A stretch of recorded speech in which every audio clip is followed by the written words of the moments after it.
मैंने कई senior architect से बात की, मैंने कहा आपको इतनी बहुत बड़ी खुशफहमी है, एक होता है गलतफहमी है, खुशफहमी। मैंने कहा आपको खुशफहमी है कि हमने 6 महीने में इनको सब कुछ सिखा दिया। मैंने कहा आपको तराशे हुए हीरे मिल रहे हैं, आप उसको सिर्फ चमका रहे हो। मैंने कहा आपको कोयले नहीं मिले हैं ये। अगर 6 महीने में आर्किटेक्ट बनाने का आपको गुमान है तो भाई 10वीं पास बच्चे को पकड़ लो, 12वीं वाले को पकड़ लो, 6 महीने सिखाओ उसको, आर्किटेक्चर को ऑफिस में भर्ती करा दो और फिर उसको आर्किटेक्ट बना के दिखाओ।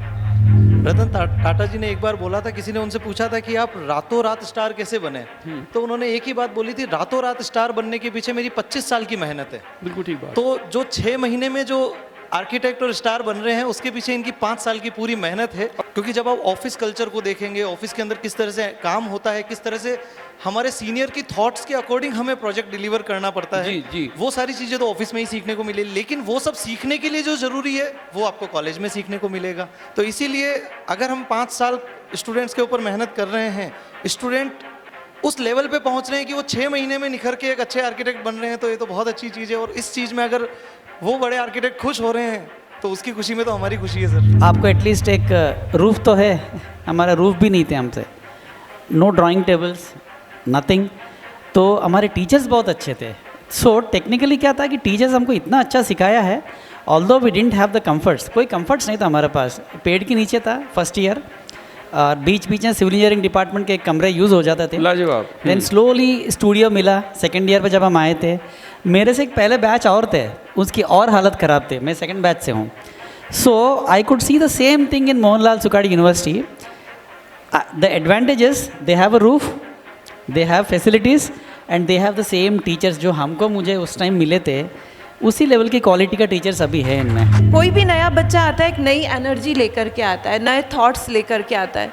हम रुक गए होते हैं कई बार, वो आके जैसे एक कंकर मार देता है और पानी में हलचल हो जाती है। ओके, अच्छा हाँ ये भी तो थॉट है एक, तो तुमने सोचा है, चलो इसी को हम आगे बढ़ाते हैं, चलो लेट्स ट्राई, इस पे बात करते हैं।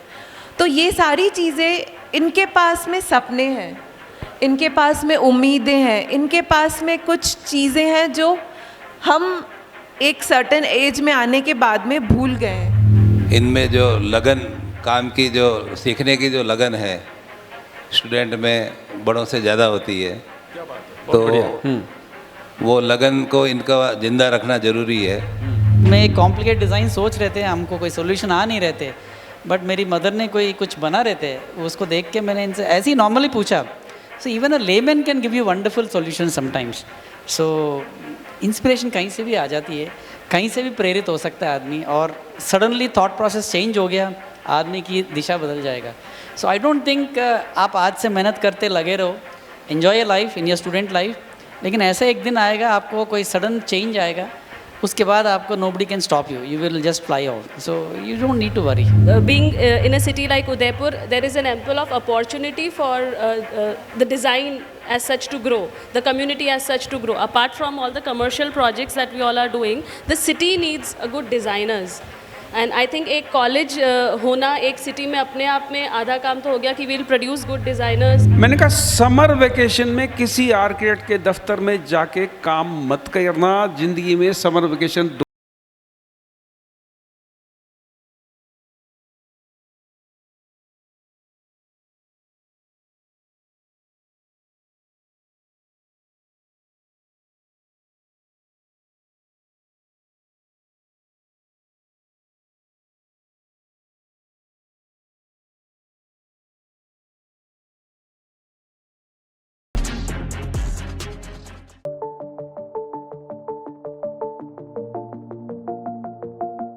ये बातचीत जो मैं कर रहा हूँ, मैं आप इसको गुफ्तगू बोल सकते हैं। कोई तय मामला हमने नहीं किया कि हम किस चीज़ पे बातचीत करेंगे। अपूर्व सर मेरे से पूछ रहे थे कि अशोक जी किस पे बात करेंगे, तो मैंने कहा बच्चों का सरप्राइज़ टेस्ट लेते हो तो हम तो आपसे वो पूछने वाले हैं जो आप हमसे ज़्यादा जानते हो।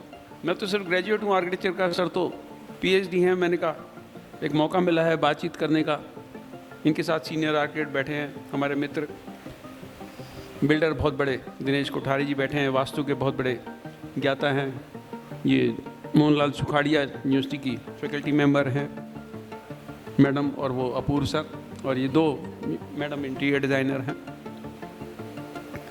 तो सबसे पहले मैं पकड़ने वाला हूँ मोहनलाल सुखाड़िया यूनिवर्सिटी के फैकल्टी मेंबर्स को। मैं आपको एक बात बताऊँ, मेरे को बहुत सारे सीनियर आर्किटेक्ट्स ऐसे मिलते हैं, वो कहते हैं बच्चे नालायक हैं, कुछ नहीं आता है इनको, 5 साल में कुछ नहीं सीखा इन्होंने, हम 6 महीने में इनको आर्किटेक्ट बना देते हैं। वो कहते हैं हम 6 महीने में इनको आर्किटेक्ट बनाए थे, 5 साल में ये PhD वाले साहब, ये मैम, कुछ नहीं पढ़ाया इन्होंने, कुछ नहीं आता, हम बताते हैं कि क्या होता है। मैं आज भी आपके आर्किटेक्चर के 2 बच्चे मेरे साथ सुबह फतेह सागर लेक मेरे को घुमाने ले गए, मैं उनसे बात कर रहा था। मैंने कहा अपने फैकल्टी मेंबर्स को JEE पेपर 2 का गणित का पेपर दे दो। आजकल 100 नंबर का आता है, 200 नंबर की एप्टीट्यूड और 100 नंबर की स्केचिंग। मैंने कहा गणित का पेपर दे दो, 25 सवाल आते हैं, तो सब कुछ 3 घंटे में आपको हल करना होता है। तकरीबन आप समझ लीजिए आपके 3 घंटे में से 1.25 घंटा स्केचिंग में जाएगा, 50 क्वेश्चन एप्टीट्यूड के रहते हैं, उसको भी हल करना है, और साथ में फिर आपको गणित करना है। तो मैंने बच्चों से कहा कि अपने फैकल्टी मेंबर्स को ये सवाल दे दो कि सर ये सवाल नहीं समझ में आ रहे, 25 में से 5 सवाल उनसे हल नहीं होंगे JEE पेपर 2 के। ये सच्चाई है, आप करके देख लेना। अब ये फैकल्टी मेंबर मेरे से बुरा मानने वाले हैं, कहेंगे अशोक जी आप तो शुरू में ही आप गड़बड़ घोटाला फैला रहे हो। बहरहाल मैं इन सभी गुरुजनों का सम्मान करता हूँ विद ड्यू रिस्पेक्ट। मैं आज जो कुछ भी बनाऊँ मेरे गुरुओं ने मेरे को सिखाया है, मेरे टीचर्स ने मेरे को सिखाया है। अबूर सर आप मेरे को बताओ, मेरी राय से इत्तेफाक रखते हो कि नहीं रखते कि आप जो बच्चों को सिखा रहे हो, आप जो 5 साल उनके साथ मेहनत कर रहे हो, वही असली मेहनत है। जो सीनियर आर्किटेक्ट्स को गलतफहमी है कि हमने 6 महीने बना दिया, कुछ नहीं। अभी मैं अपनी बात खत्म नहीं करा, फिर आपको देता हूँ बात मैं अपनी। मैंने कई सीनियर आर्किटेक्ट से बात की, मैंने कहा आपको इतनी बहुत बड़ी खुशफहमी है, एक होता है गलतफहमी है, खुशफहमी। मैंने कहा आपको खुशफहमी है कि हमने 6 महीने में इनको सब कुछ सिखा दिया। मैंने कहा आपको तराशे हुए हीरे मिल रहे हैं, आप उसको सिर्फ चमका रहे हो। मैंने कहा आपको कोयले नहीं मिले हैं ये। अगर 6 महीने में आर्किटेक्ट बनाने का आपको गुमान है तो भाई 10वीं पास बच्चे को पकड़ लो, 12वीं वाले को पकड़ लो, 6 महीने सिखाओ उसको, आर्किटेक्चर को ऑफिस में भर्ती करा दो और फिर उसको आर्किटेक्ट बना के दिखाओ। तो अपूर्व सर जो मेहनत कर रहे हैं, मैम जो मेहनत कर रही हैं, इनकी मेहनत को आप नकार रहे हो। अशोक गोयल के गुरु ने जो उसको सिखाया, तो आप उनकी मेहनत को नकार रहे हो। अपूर्व सर आप बताओ, आप क्या कहते हो, मेरी राय से इत्तेफाक रखते हो कि नहीं? सर बिल्कुल आपकी बात से पूरा इत्तेफाक रखता हूँ, और एक बात मैं कई बार मेरे स्टूडेंट्स के साथ भी शेयर करता हूँ। मुझे एक रतन टाटा जी की लाइन याद आती है आपकी इन बात से ही। रतन टाटा जी ने एक बार बोला था, किसी ने उनसे पूछा था कि आप रातों रात स्टार कैसे बने, तो उन्होंने एक ही बात बोली थी, रातों रात स्टार बनने के पीछे मेरी 25 साल की मेहनत है। बिल्कुल ठीक बात। तो जो 6 महीने में जो आर्किटेक्ट और स्टार बन रहे हैं, उसके पीछे इनकी 5 साल की पूरी मेहनत है, और कई बार 6 साल 7 साल भी, 6 साल 7 साल भी लग जाते हैं कई बार। बिल्कुल बिल्कुल सर। तो एक बेस जब मजबूत होगा तो 6 महीने क्या 2 महीने 1 महीने में भी कोई बहुत अच्छा बन सकता है। क्योंकि देखो स्टूडेंट लाइफ और professional life there is a mild gap, तो वो गैप जब आप प्रोफेशन के अंदर जाएंगे तभी फिल हो पाएगा। क्योंकि जब आप ऑफिस कल्चर को देखेंगे, ऑफिस के अंदर किस तरह से काम होता है, किस तरह से हमारे सीनियर की थॉट्स के अकॉर्डिंग हमें प्रोजेक्ट डिलीवर करना पड़ता है, जी। वो सारी चीज़ें तो ऑफिस में ही सीखने को मिले, लेकिन वो सब सीखने के लिए जो ज़रूरी है वो आपको कॉलेज में सीखने को मिलेगा। तो हमारा जो बेस है, बेसिक्स जो हैं वो कॉलेज में ही मजबूत हो सकते हैं। तो इसीलिए अगर हम 5 साल स्टूडेंट्स के ऊपर मेहनत कर रहे हैं, स्टूडेंट उस लेवल पे पहुंच रहे हैं कि वो 6 महीने में निखर के एक अच्छे आर्किटेक्ट बन रहे हैं, तो ये तो बहुत अच्छी चीज़ है। और इस चीज़ में अगर वो बड़े आर्किटेक्ट खुश हो रहे हैं तो उसकी खुशी में तो हमारी खुशी है सर। मेरे से कई बार लोग पूछते हैं अशोक जी अच्छा आर्किटेक्चर कॉलेज कौन सा है, तो जो आर्किटेक्चर कॉलेज आपको घुसने दे वही अच्छा है।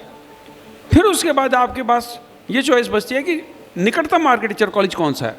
और एक बात और समझिए, आप कहते हैं अच्छा आर्किटेक्चर कॉलेज कौन सा है, या पूर्व सर भी तो चाहेंगे मेरे को अच्छे बच्चे मिलें, जो मेरिट में बच्चे आए हैं वो हमें मिलें। अब मैं सीनियर आर्किटेक्ट सर बैठे हैं इनके साथ, सर आप क्या कहते हैं, आप बच्चों को पढ़ा रहे हो कि पूर्व सर पढ़ा रहे हैं? जो स्टूडेंट्स का हम जब लेते हैं जी ऑफिस में, तो हम ये डेफिनेटली होता है कि उनकी बेस मजबूत तो होता है, लेकिन उनको दिखाना नहीं आता है। शुरुआत की 2-3 महीने में डर रहता है इनमें, देन स्लोली, बिकॉज हम भी कोई नया काम करते हैं पहले डरते हैं, देन एडजस्ट करते हैं, देन एडेप्टेबल होते हैं, देन धीरे धीरे हम उसमें सीखते हैं, देन एक्सपर्टाइज करते हैं। सो नॉलेज तो होते हैं, जैसी बहुत बार मुझे बहुत आता है, लेकिन बहुत बार स्टेज पे आने के बाद भूल जाता हूँ, क्योंकि वो एक डर था कि मैं स्टेज पे आया हूँ, मुझे बहुत लोग देख रहे हैं। जी जी। उस कॉन्शियस की वजह से अपन जो एक्चुअली आता है वो भी भूल जाते हैं। लेकिन मान लो सामने वाला आपको कंफर्टेबल बना देते हैं, धीरे धीरे आपकी निखार आती है उसमें, देन एक्चुअली आप जो बोलना चाह रहे हो वो बोल सकते हो, then your talent comes out. So 5 साल की जो आर्किटेक्चर एजुकेशन जो है, जो ग्राइंड होती है, कोई भी कॉलेज है, it can be any college. आपके साथ भी हुई, आप भी ग्राइंड होके क्योंकि पहुंचे हुए हैं। मैं जैसा भी मोहनलाल सुखाड़ी यूनिवर्सिटी है, आई थिंक ये सेकंड बैच है अभी फ़िलहाल, तो मैं मेरी आंध्रा यूनिवर्सिटी कॉलेज का सेकंड बैच से हूँ। जो कल मेरे 2 दोस्त आए थे वो भी सेकंड बैच से ही थे जी। हमको आपको एटलीस्ट एक रूफ तो है, हमारा रूफ भी नहीं थे हमसे, नो ड्राइंग टेबल्स, नथिंग। तो हमारे टीचर्स बहुत अच्छे थे। सो टेक्निकली क्या था कि टीचर्स हमको इतना अच्छा सिखाया है, although we didn't have the comforts, कोई कंफर्ट्स नहीं था हमारे पास। पेड़ के नीचे था फर्स्ट ईयर, और बीच बीच में सिविल इंजीनियरिंग डिपार्टमेंट के कमरे यूज़ हो जाते थे। लाजवाब। देन स्लोली स्टूडियो मिला सेकेंड ईयर पे जब हम आए थे। मेरे से एक पहले बैच और थे, उसकी और हालत ख़राब थे, मैं सेकेंड बैच से हूँ। So I could see the same thing in Mohanlal Sukhadia university. The advantages, they have a roof, they have facilities and they have the same teachers जो हमको मुझे उस टाइम मिले थे, उसी लेवल की क्वालिटी का टीचर्स अभी है इनमें। Wonderful sir. देखो अपूर्व सर, एक बात तो है, इतने सीनियर आर्किटेक्ट ने आपकी मेहनत पे मोहर लगा दी, तो ये एक बड़ी खुशी की बात है कि हम एक सीनियर आर्किटेक्ट हमारे बीच हैं। तो मोहनलाल सुखाड़िया यूनिवर्सिटी की, बल्कि सारे गुरुओं की मेहनत को सर मोहर लगा रहे हैं। मैम, आप क्या कहते हो, बच्चों में मेहनत करते हो कि नहीं करते? सर मेहनत तो करनी पड़ती है, पर बच्चे भी बहुत मेहनत कर रहे हैं, बिकॉज दे ऑल्सो। अच्छा, मैंने सोचा आप कहेंगे बच्चे पढ़ते नहीं हैं। नहीं नहीं सर, कर रहे हैं वो, they are also trying their best, but yes हमें भी, क्योंकि इट्स अ सेकेंड बैच, और हमें भी मतलब बताना है कि हाँ आर्किटेक्चर कॉलेज है सिटी में आर्किटेक्चर कॉलेज है। And being in a city like Udaipur, there is an ample of opportunity for the design as such to grow, the community as such to grow. Apart from all the commercial projects that we all are doing, the city needs a good designers. And I think एक college होना एक city में अपने आप में आधा काम तो हो गया कि we'll produce good designers, जो अच्छे डिज़ाइनर्स निकलेंगे, जो रेडी हैं फील्ड में और सिटी के लिए कुछ मेरे को तो एक काम की बात बताओ, बच्चों को अच्छे नंबर देते हो कि नहीं? नहीं मान नहीं रही मैडम। अब सुनो, बच्चों को अच्छे नंबर देने की एक बात बताता हूँ आपको। मेरे भांजे की वाइफ, मेरी सिस्टर के लड़के की वाइफ मेरी भांजी हो गई, वो CPT अहमदाबाद की पढ़ी हुई। मेरा भांजा CPT अहमदाबाद का, मेरिट पे गए थे दोनों, होशियार बच्चे थे दोनों। स्विट्जरलैंड भी 6 महीने के एक्सचेंज प्रोग्राम पे गए। तो करीब 4 साल पहले शी वॉज टीचिंग इन वास्तुकला अकेडमी, गुरु गोविंद सिंह IP यूनिवर्सिटी के तहत कॉलेज है। तो माई नेफ्यू टोल्ड मी, मनोज उसका नाम, कहता है मामा जी ये मेरी पत्नी को समझाओ, कॉलेज से आती है आग बबूला, कहती है बच्चे कुछ पढ़ते नहीं, नालायक हैं, हम मनोज इतनी मेहनत करते हैं, हम इनको कैसे पास कर दें, कैसे नंबर देते हैं। तो मैंने कहा बेटा मैं क्या बताऊं, कहता है आप तो एक बार बात तो करो, इसका BP हाई हो रखा है। लव मैरिज करी थी दोनों ने। मैंने उसको पकड़ा, मैंने कहा बेटा लीना ये क्या मनोज बोल रहा है, तेरा BP रोज हाई हुआ रहता है। मैं दे दे सबको 90% नंबर, तेरा क्या जा रहा है, घर से जा रहा तेरा कुछ, जैसे मैम नहीं मान रही नंबर पर, ये नहीं देंगी अभी आपको, मान जाएंगी, गुफ्तगू खत्म होगी 90% देंगी। मैं आपका भरोसा दिला के जा रहा हूँ, सर भी, अपूर्व सर भी मान जाएंगे थोड़ी देर में। मैं लीना की बात बता रहा था। तो मैंने कहा बेटी क्या कर रही तू, ये क्यों आग बबूला हो रही है, अपना खाम का BP हाई कर रही है, दे दे 90% नंबर, तेरे घर से जा रहे, बाद में तेरे को कौन याद रखेगा, बच्चे तेरे को कहाँ याद रखेंगे। कहती है सर मामा जी हमने इतनी मेहनत करी है, ये काम ही नहीं करते, नालायक बच्चे, कुछ नहीं, शीट्स भी नहीं बनाते, नकल मार के बना लेते हैं। तो मैं कहा जो खराब वाला है उसको 60% दे दे, जो थोड़ा अच्छा है उसको 80 दे दे, जो तेरे को घना अच्छा लगे 95 दे दे। कहती है ऐसे थोड़ी होता है। मैं कहा कैसे होता है? मैंने कहा बेटा बात सुन, मैं SPA में कैसे गया, मेरे पिताजी की कोई जान पहचान नहीं थी। मैं कहा CPT में कैसे गई, मेरिट पे गए हम लोग। तो तुम्हारे वास्तुकला अकेडमी में या सेल्फ फाइनेंसिंग कॉलेज में या जो कॉलेज नए बने हैं उनमें वो बच्चे जा रहे हैं जिनको SPA में एडमिशन नहीं मिला, उनको CPT में CCA में एडमिशन नहीं मिला, उनको IIT खड़गपुर में एडमिशन नहीं मिला, IIT रुड़की में नहीं मिला, वो लोग जा रहे हैं। तो क्या उनको आर्किटेक्ट बनने का राइट नहीं है? कहती है मामा जी मैं तो सहमत नहीं हूँ आपसे। तो मैंने कहा ठीक है, BP बढ़ाती रहे, आग बबूला होती रहे। अब आगे की बात सुनना, बड़े कठोर शब्द हैं, शायद आपको सुन के हंसी आए या आप सोचें कि ये बुजुर्गवार कैसी भाषा इस्तेमाल करता है। मैंने कहा बेटा बात सुन मेरी, तेरे को बताता हूँ एक बात। तो सुंदर सी लेडी है, शादी के बाद 10 साल में थोड़ी मोटी हो गई है। बच्चे पता है क्या बोलेंगे, मैं माइक पे बोल रहा हूँ, आवाज़ को रिकॉर्ड करवा रहा हूँ, मैंने क्या बोलेंगे, मोटी भैंस घर से लड़के आती है पति से, हमें फेल करके चली जाती है। लीना बोलती है, मामा जी आप कैसी भाषा इस्तेमाल करते हो। मैं तेरे को सच बता रहा हूँ। उसको बहुत गुस्सा चढ़ा मेरे, लाजमी बात है, एक सुंदर सी महिला को आपकी तो मोटी भैंस है, घर से लड़के आती है, बच्चों को फेल करके चली जाती है। बहरहाल मैंने मनोज बाबू को बोला, मेरे नेफ्यू को, मैंने कहा भैया देख मैं जितना समझाता समझा दिया।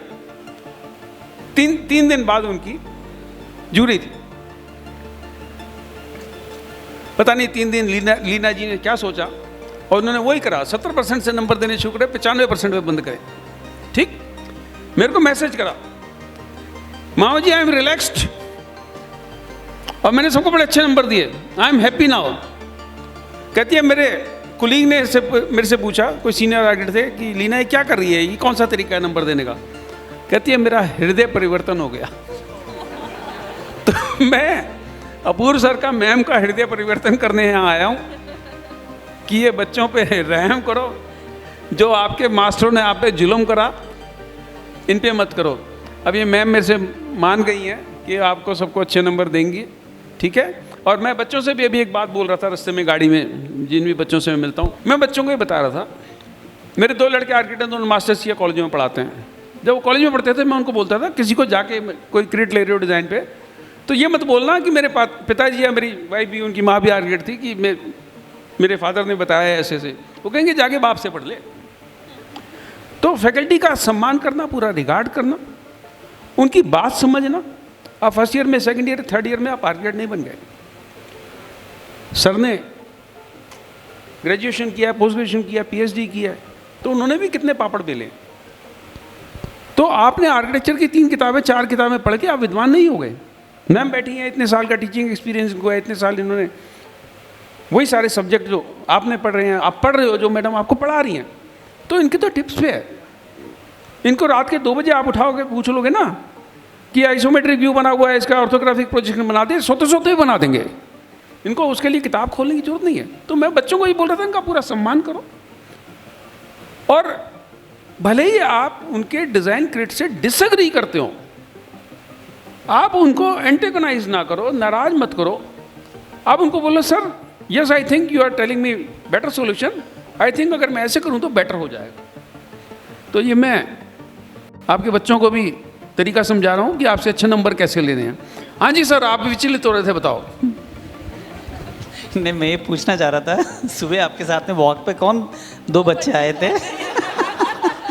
वो 2 बच्चों का वीडियो यूट्यूब पे डल गया है, और वो तस्दीक करेंगे इस बात को कि जो बात मैं बोल रहा हूँ मैंने ईमानदारी से उनको बोली थी कि नहीं बोली थी। मैम आप बताओ, आपके पास जो बच्चे आते हैं जिनको आप अपने ऑफिस में काम देते हो, आपने भी जो जीवन में उतार चढ़ाव देखे हैं, किस तरीके से क्लाइंट से आपने डील करा आज जहाँ तक भी जिस भी आप मुकाम पे पहुँचो, मैम आपको क्या लगता है कि एक तो बच्चे किस प्रकार के आपको मिल रहे हैं, दूसरी बात आप क्या वाकई बच्चों को सिखाते हो जो पूर्व सर नहीं सिखा पाए, या हीरे आपको मिल रहे हैं, सिर्फ उसको चमकाने की ज़रूरत है? थोड़ा सा डिफरेंट होकर के एक बात कहूँगी, मैं भी मदर हूँ, सेम एज ग्रुप के बच्चे हैं मेरे, कॉलेज गोइंग बच्चे हैं दोनों मेरे। दोनों इस फील्ड से नहीं हैं। जब वो स्कूल में पढ़ते थे तो ज़रूर उनके लिए ये था कि मैथमेटिक्स है तो आईआईटी कर लो या इस तरह की चीज़ें कर लो। पर मैंने एक ही चीज़ सीखी है कि बच्चों को सपोर्ट चाहिए होता है, पेरेंट का सपोर्ट चाहिए होता है और स्कूल और कॉलेज का सपोर्ट चाहिए होता है। ठीक करें आप। और मेरा ये मानना है कि हम एज अ पेरेंट और एज अ टीचर पहले हमें रोल मॉडल बनना चाहिए या बनना होता है। हम जो करते हैं बच्चे हमसे सीखते हैं, तो हम शिकायत नहीं करें बल्कि हम करके दिखाएं जो हम चाहते हैं कि वो करें। मेरा ऐसा मानना है, एज अ पेरेंट भी, मैं एज अ मदर भी हमेशा अपने बच्चों के लिए रोल मॉडल बनने की कोशिश कर रही है। और मैंने थोड़ा बहुत टीचिंग भी किया है NIFD में, तब भी मैंने यही चाहा है कि बच्चे जो हैं हम उनके सामने थोपे नहीं, उनको प्रेरक बने या उन्हें मोटिवेट करें। ड्यूरिंग मेरा इन सारे सालों में काम करने के दौरान कई बार बच्चे आते हैं, और बच्चे ही नहीं, मेरे साथ में कारपेंटर्स हैं, पेंटर है, I treat them as a child, as a student always. बहुत बढ़िया बात। और जब एक बार मेरे साथ काम करते हैं वो हमेशा ये बोलते हैं कि मैडम आप हमेशा एक टीचर की तरह हमें संभालते हो, सिखाते हो, और मैं भी सीख रही हूँ उनसे। कोई भी नया बच्चा आता है एक नई एनर्जी लेकर के आता है, नए थॉट्स लेकर के आता है। हम रुक गए होते हैं कई बार, वो आके जैसे एक कंकर मार देता है और पानी में हलचल हो जाती है। ओके, अच्छा हाँ ये भी तो थॉट है एक, तो तुमने सोचा है, चलो इसी को हम आगे बढ़ाते हैं, चलो लेट्स ट्राई, इस पे बात करते हैं। तो ये सारी चीज़ें, इनके पास में सपने हैं, इनके पास में उम्मीदें हैं, इनके पास में कुछ चीज़ें हैं जो हम एक सर्टेन एज में आने के बाद में भूल गए हैं, या हमारे उस पर भी धूल जम जाती है। जी। नया बच्चा आता है ना, वो कुछ नया जगा देता है अंदर मन में। सो मैं तो हमेशा इन्हीं की सपोर्ट और इन्हीं के उसमें रहती हूँ। मुझे बच्चे और स्टूडेंट्स, छोटे बच्चे हों चाहे बड़े बच्चे हों, मुझे बहुत पसंद है इन लोगों के साथ काम करना, बात करना। और मुझे लगता है कि बच्चे नालायक नहीं हैं, नालायक वो बड़े हैं जिन्होंने उनके सामने अच्छे एग्जाम्पल प्रेजेंट नहीं किए। कि भाई सबसे पहले आप माँ बाप हो, तो इस बात को मत भूलो कि आप यहाँ दूसरों के बच्चे को डांट रहे हो, स्कूल में एक मास्टरनी तुम्हारे बच्चे को डांट रही है। तो जितनी मोहब्बत तुम अपने बच्चों से करते हो, उतनी मोहब्बत हमारे बच्चों से भी करो, जो हमारे बच्चे हमने आपको सौंपे हैं तराशने के लिए।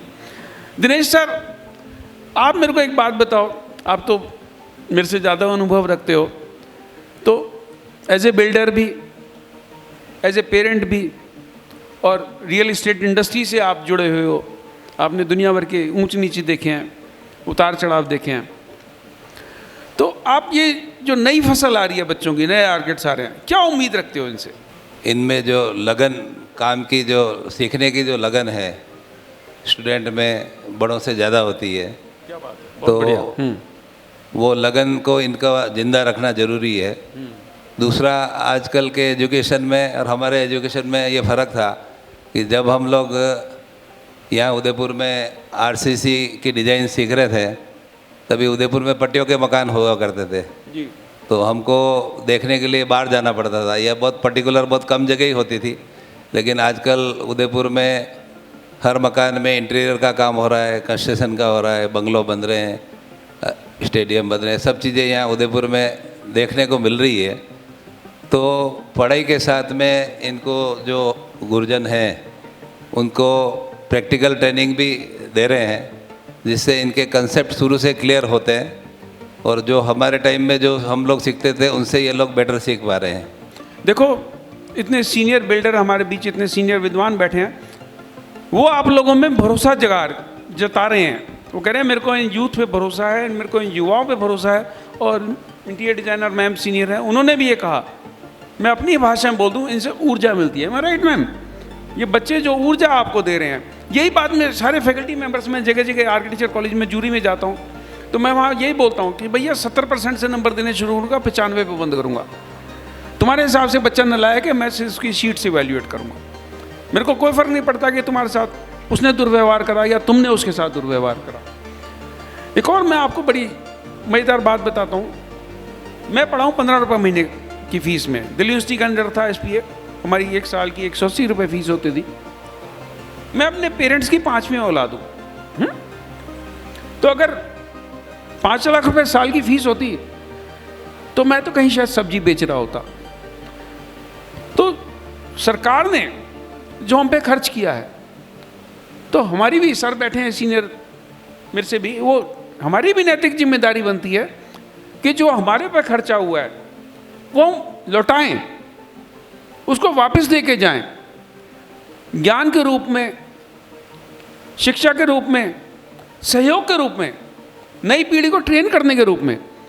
कई बच्चे मेरे से पूछते हैं सर कौन सा सॉफ्टवेयर आना चाहिए आर्किड्स को। बहुत सारे सॉफ्टवेयर हैं, 2-3 दिन पहले वो दिखा रहे थे GPT और क्या क्या 15-20 सॉफ्टवेयर बता दिया, बटन दबाओ तो 150 डिज़ाइन निकल आते हैं। बहुत सारे लोग पूछते हैं सर कौन सा सॉफ्टवेयर आना चाहिए। मैं उनको एक ही बात बोलता हूँ, आपको शायद सुन के हंसी आए, कि क्लाइंट से पैसे कैसे लेते हैं। प्रैक्टिसिंग आर्किटेक्ट को सर, प्रैक्टिसिंग आर्किटेक्ट बताएंगे, क्लाइंट से पैसे लेना अगर आपको आता है तो आपको सारे सॉफ्टवेयर आते हैं। अगर आप प्रैक्टिसिंग आर्किटेक्ट हो, क्लाइंट से आप पैसे नहीं ले सकते, तो चाहे आपको ऑटोकैड आता हो, चाहे आपको स्केचअप आता हो, चाहे वो और 15, 20, 50 नए सॉफ्टवेयर आ गए हैं, आप ढेर सारी ड्राइंग्स बना सकते हो, ढेर सारे डिज़ाइन क्रिएट कर सकते हो, तो वो आपके किसी काम नहीं आ पाएगा। 3-4 दिन से 2 दिन से सीनियर आर्किटेक्ट्स भी इस बात को बता रहे हैं कि you will have to understand कि उनकी मानसिकता क्या है, वो आपसे क्या अपेक्षाएं रखते हैं। ये दिनेश जी बैठे हैं, सीनियर बंदे, ये तो रियल इस्टेट से जुड़े हैं। सर मैं ठीक कह रहा हूँ बात की नहीं, आप भी अपना प्रोडक्ट बेचते हो तो आपको समझना पड़ेगा मैं किसके लिए बना रहा हूँ भवन, किसके लिए बना रहा हूँ इमारत। मेरे को थोड़ी रहना है, मैं अगर 1000 हाउस बनाए तो मैं थोड़ी रहूँगा उसमें, तो मेरे को समझना पड़ेगा कि भाई उसकी आवश्यकताओं की पूर्ति मैं कर रहा हूँ कि नहीं। तो एज ए कंसल्टेंट हम अगर अपने क्लाइंट की आवश्यकताओं की पूर्ति नहीं कर रहे तो हमारी सारी पढ़ाई लिखाई बेकार है। मुझे मान लीजिए वार्म कलर पसंद है, क्लाइंट को कूलर कलर पसंद है, मेरी अपब्रिंगिंग ऐसी है कि नहीं हमारे यहाँ ठंड ज़्यादा पड़ती है, वार्म कलर तो ठीक है, कूल में तो फिर ज़्यादा सर्दी लगेगी।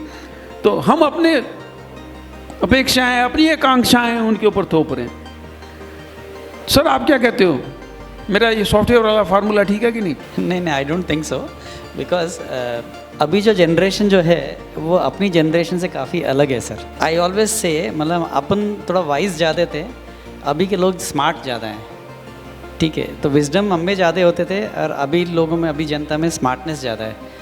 फॉर एग्जांपल कोई सॉफ्टवेयर सीखना है, ये बहुत जल्दी सॉफ्टवेयर सीखते हैं, बट वही है कोई वाइज बातें करते हैं, ये तरीके से काम करना चाहिए, इस प्रोसेस से काम करना चाहिए जी, वो प्रोसेस फॉलो नहीं करते हैं, but they are very good with the software and the smartness. So वो फिगर आउट कर लेंगे, ऐसा नहीं है, because they have a different thought process.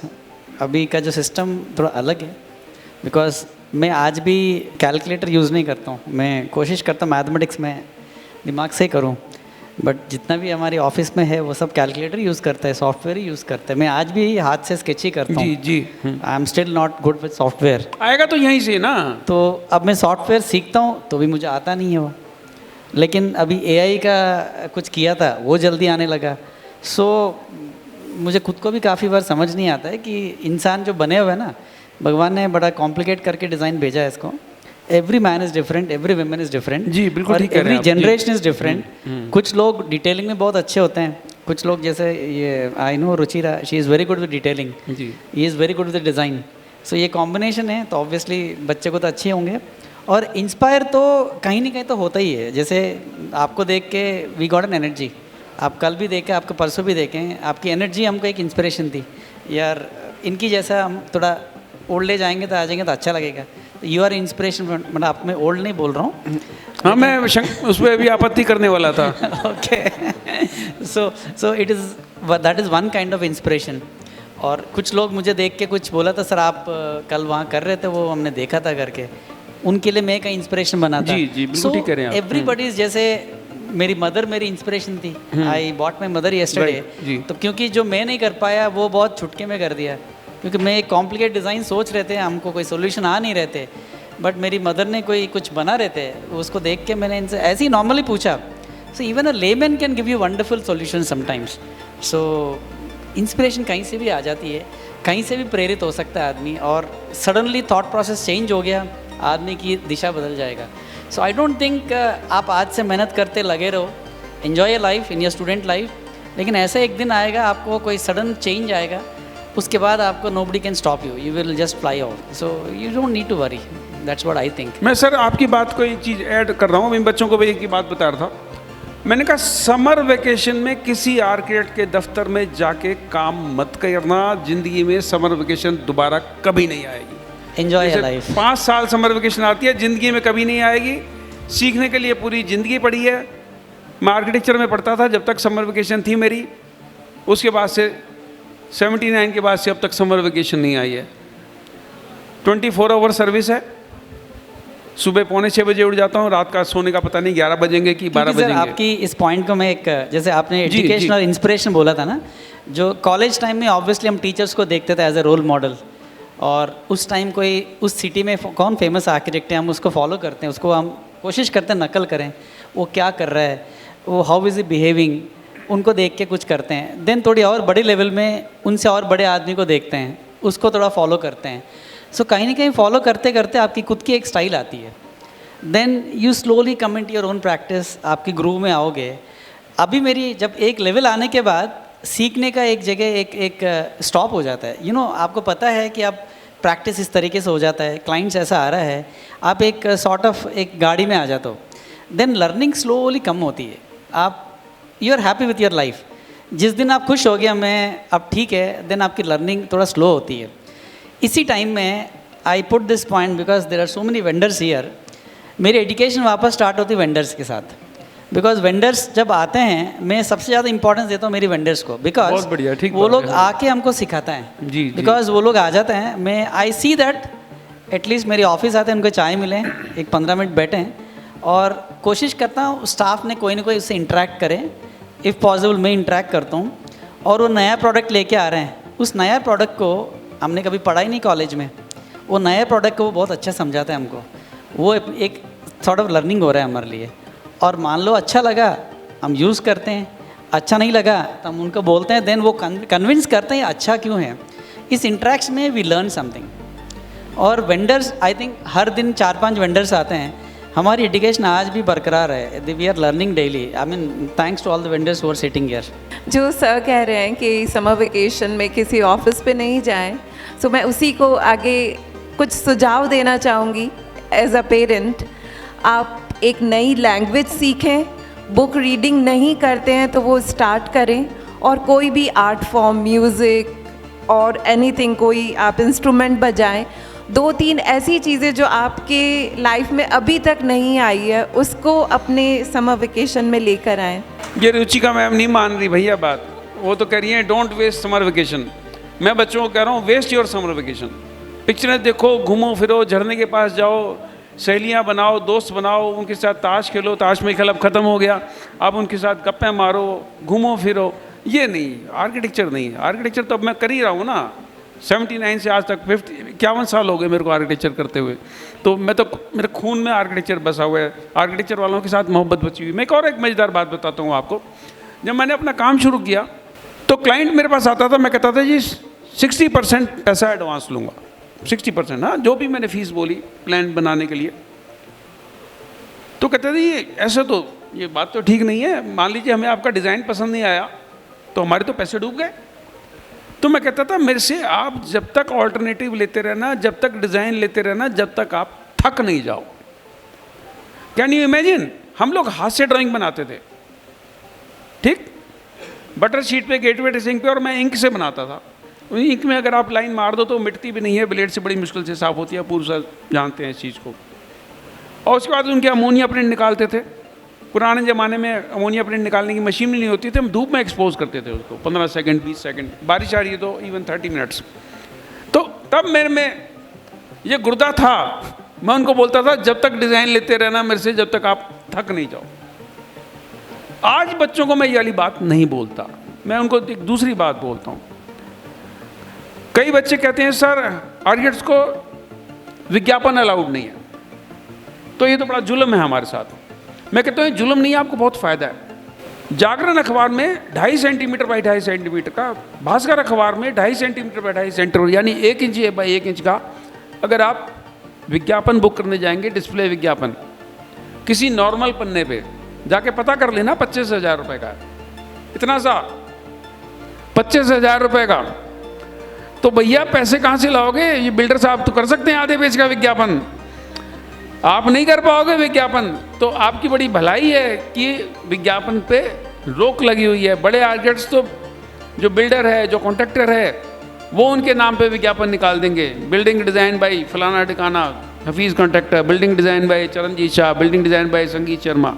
तो इसलिए आपको खुश होना चाहिए कि जो विज्ञापन पे रोक लगी है ये आपका फ़ायदा है। फिर बच्चे मेरे से पूछते हैं सर अगर विज्ञापन नहीं करें तो मेरे को कैसे लोग जानेंगे, उसे कैसे पता चलेगा उदयपुर के फलाने चौराहे पे रमेश गुप्ता जी का लड़का विपुल गुप्ता आर्किटेक्ट बन गया, कैसे पता चलेगा उसे? तो उसका एक ही तरीका है, समाज से जुड़ो, समाज के सरोकारों से जुड़ो। सारे शादी ब्याह बर्थडे में जाओ, जैसे मैं कहीं भी शुरू हो जाता हूँ आप भी शुरू हो जाओ। आर्किटेक्चर मत पढ़ाओ किसी को। एक और तरीका बड़ा अच्छा, प्रोवाइड फ्री कंसल्टेंसी। आपके यहाँ रोटरी क्लब है, लॉयंस क्लब है, अग्रवाल धर्मशाला है, आपके बनियों का समाज है, ब्राह्मणों का समाज है, उनके कल्चरल प्रोग्राम में जाओ, उनके प्रेसिडेंट से बात करो, कहो सर मैं यहाँ 3 घंटे दूंगा, आपके जो भी लोग हैं जिनके पास प्लॉट है, मैं 3 घंटे उनको फ्री में एडवाइस दूंगा, मैं उनको फ्री में डिज़ाइन दूंगा, डिज़ाइन। वो सिर्फ अपना प्लॉट साइज लेके आ जाएं, मैं उनसे कोई पैसा चार्ज नहीं करूँ। आप डिज़ाइंस की एक बुकलेट बना लो 16 पन्ने की, 24 पन्ने की, 100 गज का, 125 गज का, 150 गज का। उस बुकलेट को उस आयोजनों में, कार्यक्रमों में फ्री बांट दो। आप 25,000 रुपये का जागरण में, भास्कर में विज्ञापन नहीं ले सकते, अमर उजाला में विज्ञापन नहीं ले सकते, लेकिन जो बुकलेट मैं आपको बता रहा हूँ 16 पन्ने की, 24 पन्ने की, उस बुकलेट को बनाने का खर्चा मात्र आएगा 20 रुपये। तो अगर आपने 100 बुकलेट बांटी, एक क्लाइंट आपके पास आ गया, तो आप सोचो आपके पास कितनी बड़ी धनराशि आ गई। एक वास्तु का बहुत बड़ा तमाशा है आजकल। पीछे फेसबुक पे एक सज्जन थे, वो साहित्यिक बातें करते हैं, उन्होंने लिख दिया वास्तु विशेषज्ञ।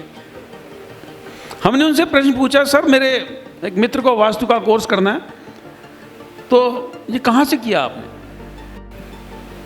सुनना उनका बड़ा प्यारा जवाब। तो उन्होंने कहा हमने उस्तादों की चिलम भर के वास्तु सीखा है। क्या बात है, उस्तादों की चिलम भर के आप वास्तु सीख लो, उस्तादों की चिलम भर के आप आर्किटेक्चर सीख लो, उस्तादों की चिलम भर के आप डॉक्टर बन जाओ। तो ये जो अपूर्व सर क्लाइमेटोलॉजी में पढ़ा रहे हैं, अपूर्वा मैडम क्लाइमेटोलॉजी में पढ़ा रही हैं, ये वास्तु नहीं है तो क्या है भाई? दक्षिण में आपने कह दिया यम की दिशा है, हाँ? साउथ ईस्ट में किचन होनी चाहिए। साउथ ईस्ट में अगर आपकी किचन नहीं है तो आप कहते हो एक लालटेन लटका दो। अच्छा, अब लालटेन में बड़ी तकलीफ है, मिट्टी का तेल कौन डालेगा? कहते हैं कि लाल बल्ब जला दो, 24 घंटे चलता रहेगा। दिस इज नॉट वास्तु, ये पाखंड है। असली वास्तु वो है जो अपूर्व सर आपको क्लाइमेटोलॉजी में पढ़ा रहे हैं, रुचिका मैम आपको क्लाइमेटोलॉजी में पढ़ा रही हैं। तो समाज में जो इस तरह की चीज़ें हो रही हैं, आप जाके लोगों को वास्तु के बारे में बताओ ना।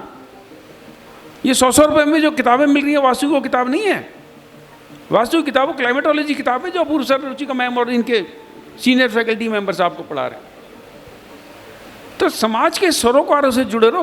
बहुत सारे आर्किटेक्ट्स को बड़ी तकलीफ आती है, वास्तु शब्द सुनते ही भड़क जाते हो, क्योंकि वो मान के चलते हैं वास्तु जो है धरोहर पंडितों की है। ऐसा नहीं है, वास्तु मेरी धरोहर है, अपूर्वा सर की धरोहर है। काउंसिल ऑफ आर्किटेक्चर का हिंदी में नाम है वास्तुकला परिषद। आर्किटेक्ट का हिंदी ट्रांसलेशन है वास्तुकार। Architect title is protected under architect act. इसका मिसयूज करना क्रिमिनल ऑफेंस है। ये थोड़ा सा दुर्भाग्य है, थोड़ी सी कमी है। काउंसिल ऑफ आर्किटेक्चर वास्तुकार शब्द को प्रोटेक्ट नहीं कर रही। अगर वो वास्तुकार शब्द को प्रोटेक्ट करेगी तो ये सो कॉल्ड वास्तु पंडित, सो कॉल्ड वास्तु एक्सपर्ट समाज से एलिमिनेट हो जाए। तो वास्तु से मत घबराओ, वास्तु को पढ़ो, उन किताबों को भी पढ़ो, उनको देखो वो क्या कह रहे हैं और आप उसको अंडरस्टैंड करो। ये सारा वही वास्तु है। ये जो आपके किले बने हुए हैं, ये जो इमारतें बनी हुई हैं, ये जो जिस होटल में हम टिके हुए हैं, जो शॉपिंग मॉल्स बने हुए हैं, सूरज की दिशा कहाँ से है, कैसे सूरज ईस्ट से उगता है। अब जैसे मैं दिल्ली शहर में रहता हूँ तो ईस्ट से सूरज उगता है। जो क्लाइमेटोलॉजी में हमारे टीचर्स ने हमें पढ़ाया, जो सर आपको पढ़ा रहे हैं, साउथ को वास्तु वाले कहते हैं यम की दिशा है, वहाँ कहते हैं खिड़की नहीं खोलनी। हम लोगों को कहते हैं साउथ ओरिएंटेशन के हिसाब से बेस्ट है, क्योंकि साउथ में जो सन है गर्मी के मौसम में हाई एंगल सन होता है, ऑलमोस्ट सर के ऊपर। तो 2.5 फुट का सनशेड अगर हम बाहर निकालते हैं तो अगर 4 फुट की भी खिड़की है तो वहाँ से धूप कट के अंदर नहीं जाएगी। लेकिन ये सुविधा मेरे को ईस्ट और वेस्ट में नहीं है। ईस्ट में राइजिंग सन है, वेस्ट में सेटिंग सन है, और गर्मी में सेटिंग सन सबसे ज़्यादा तकलीफ मेरे को देता है। और उसी दक्षिण दिशा में, जिसको वास्तु तथाकथित वास्तु वाले बोलते हैं यम की दिशा है, वहीं पर जो सनशेड है, आप पूरे दिन अपने बंद कमरे में शीशे की खिड़की के पास बैठ के धूप का आनंद लेंगे। लो एंगल सन है, सारा का सारा अंदर आ जाएगा। बताओ लोगों को, दिस इज वास्तु। सर आप मेरे से, मैं समझता हूँ आप इत्तेफाक करोगे कि वास्तु वही है जो मैं कह रहा हूँ कि कुछ फ़र्क है। वास्तु का जो मीनिंग मतलब एक्चुअली बहुत भ्रांतियाँ हैं अभी समाज में। बेसिकली क्या, जैसे आपने बोला कि भाई किचन है, तो किचन साउथ ईस्ट में क्यों मानते हैं, क्यों होना चाहिए? क्योंकि सुबह की धूप साउथ ईस्ट में आएगी। बिल्कुल ठीक कह रहे हैं आप। इसी तरह सेकंड अपन नॉर्थ वेस्ट मानते हैं, तो उसमें भी शाम की धूप उधर आती है। मतलब किचन ऐसा होना चाहिए जिसमें चाहे आधे घंटे आवे, 1 घंटे आवे, धूप आनी चाहिए। बिल्कुल ठीक कह रहे हैं, बिल्कुल ठीक। अब हमारा उदयपुर, जैसे आप कह रहे थे कि साउथ अच्छा नहीं है, मैं नहीं कहता हूँ, लेकिन जैसे कह रहे हैं लोग जो भी, जी साउथ के अंदर यदि खुला है तो सर्दी में दिन भर धूप आएगी। क्या धूप आना बुरा है? नहीं है। तो इसका मतलब ऐसा नहीं है। मैं जिसके भी वास्तु करता हूँ, साउथ में खिड़की चाहिए। मैं एक जगह जो खुद वास्तु करता था जी, उसके मकान में गया, मतलब उसको तकलीफ़ हो गई तो फिर मेरे को बुलाया वास्तुकार को। तो उसने क्या किया, साउथ ख़राब है, तो उसने पूरे मकान के साउथ में बाउंड्री वाल, मतलब पूरा उधर 1.5 वाल, मतलब कुछ भी नहीं क्या है। बात है, क्या बात दिन है। में 12 बजे भी उसको लाइट लगानी, दिन में 12 बजे भी उसको लाइट लगानी पड़ रही है, मतलब कुछ भी अंधेरा पूरा घर में। मैंने कहा भाई ये कौन सी वास्तु है तुम्हारी? तो वास्तु के बारे में जो आप समझ रहे हैं, बहुत सारी भ्रांति हैं जी। 10 दिशाएं हैं ऊपर नीचे, उसको अपन छोड़ देते हैं तो 8 दिशाएं हैं। 8 दिशाएं अच्छी है क्योंकि भगवान ने बनाई है, सब अच्छी है। जैसे आप टीवी देखेंगे तो टीवी में सब चैनल अच्छी है, लेकिन कोई चैनल आपके लिए अच्छी जी, है, जी। कोई मेरे लिए अच्छी है, कोई इनके लिए अच्छी है। इसी तरह हर आदमी की अलग वास्तु होती है, हर आदमी की अलग वास्तु होती है। हस्बैंड और वाइफ की भी अलग वास्तु हो सकती है। हर साल वास्तु चेंज होती है। जी, अब आप क्या बोलोगे वास्तु के बारे में? एक और सर ने जो बात बताई, इससे हर जुड़ी हुई साल- बात मेरे को। हर साल वास्तु चेंज होती है, क्योंकि आपने देखा होगा कि जीवन उतार चढ़ाव से भरा है। किसी को आप यूँ नहीं कह सकते हो कि ये बिल्कुल ही 100% ऊपर ही जा रहा है, बिल्कुल ठीक कभी बात है। नीचे नहीं आ रहा है। तो वास्तु में भी ऐसे चेंजेज होते हैं, हर साल चेंज होते हैं। कभी साउथ, जैसे इस साल की मैं बात कर देता हूँ आपको, जब आप बैठे हो सब, इस साल क्या साउथ वेस्ट बहुत बढ़िया है, लेकिन 2 साल तक साउथ वेस्ट ख़राब था। इस साल साउथ वेस्ट बहुत बढ़िया है। जो साउथ वेस्ट में जो भी सो रहे हैं, अब समझो पति पत्नी के 2-3 साल से यदि अनबन चल रही है तो इस साल अच्छा हो गया होगा। इसी तरह नॉर्थ ईस्ट अच्छी मानते हैं, लेकिन इस साल नॉर्थ ईस्ट ख़राब है, इस साल साउथ ईस्ट भी ख़राब है। साउथ अच्छी है इस बार, वेस्ट अच्छा है, नॉर्थ वेस्ट भी ख़राब है, सेंट्रल बहुत बढ़िया है। सेंट्रल बहुत बढ़िया है, मतलब इस साल आप देखते होंगे सेंटर का मतलब पेट हो गया, अपना शरीर से भी कंपैरिजन करो तो इस साल कंपैरेटिवली बीमारियां जिसके भी पहले रही हुई होगी, इस साल काफ़ी हद तक ठीक हो गए होंगे। इस तरह वास्तु सर चेंज होती है और कंसेप्ट अलग है हमारा। ईस्ट फेसिंग ही मकान है या साउथ फेसिंग मकान है, 4 मकान बिल्कुल अच्छे हैं, उसमें सब लोग अच्छे सुखी रह रहे हैं, और 5 मकान 10 मकान छोड़ के उसमें तकलीफ आ रही है। सर मैं एक निवेदन करूं, अब कई जगह चर्चा होती है कि बीम के नीचे नहीं सोना चाहिए, हैं, क्योंकि बीम में टेंशन होती है। अच्छा जी, अब वो कहते हैं टेंशन कैसे दूर करें, 2 बांसुरी लटका दो, वो बांसुरी आपकी सारी टेंशन लपक लेगी। मेरी कई लोगों से बात हुई, मैंने कहा एक बात बताओ, मेरी पत्नी की जन्म कुंडली में लिखा है उसका पति 80 साल तक मरने वाला नहीं। मेरी माँ जिंदगी भर सारे भगवानों को हलवा पूरी खिलाती रही, तो वो हलवा पूरी मेरे काम नहीं आएगा, वास्तु पुरुष कैसे खा जाएगा मेरे को? तो मैं समझता हूँ कि जो आपके कर्म है वो सबसे बड़ी चीज़ है, जो आपकी शिक्षा है वो सबसे बड़ी चीज़ है। ना आप किसी राक्षस से डरो, ना वास्तु पुरुष से डरो। वास्तु पुरुष भगवान का एक रूप है, और किसी भी प्रकार का कोई भी भगवान, मैं भगवान का पुत्र हूँ, मेरे को हानि नहीं पहुँचाएगा। और मैं समझता हूँ कि अब कम से कम मोहनलाल सुखाड़िया यूनिवर्सिटी के छात्रों को इतना भरोसा हो गया कि भैया वहाँ कोई फेल होने वाला नहीं है। नमस्कार, धन्यवाद।